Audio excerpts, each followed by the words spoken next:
Hi hello friends, நீ நான் காதலி என்ன ஆச்சுன்ட்டு பார்க்கலாமா? நம்ம அபிக்கு ராகவ் எப்படியாவது ஒரு விஷயம் சொல்லணுன்ட்டு நம்ம அபி ரொம்ப எதிர்பார்த்து நிற்கிற டைமில் நம்ம ராகவ் சொல்லவே மாட்டாருங்க.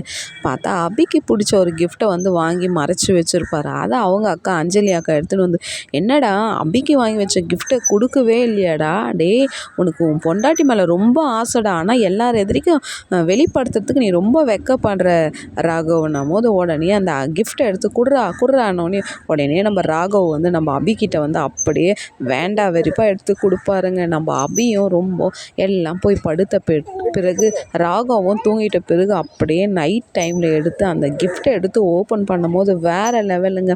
நம்ம அபிக்கு பிடிச்ச ஒரு கிஃப்ட்டு அதுக்குள்ளே இருக்குது. அபியில் பாஸ் உங்களை ரொம்ப மோசமான பாஸ்ன்னு நினச்சேன், ஆனால் உங்களுக்குள்ளேயும் ஆசையும் கனவுகளும் நிறைய இருக்குது, அதை ஏன் நீங்கள் என்கிட்ட வெளிப்படுத்த மாட்டீங்க பாஸ்ன்ட்டு நம்ம அபி அப்படியே ராகவ் மனசில் பாராட்டின்னு இருக்குங்க.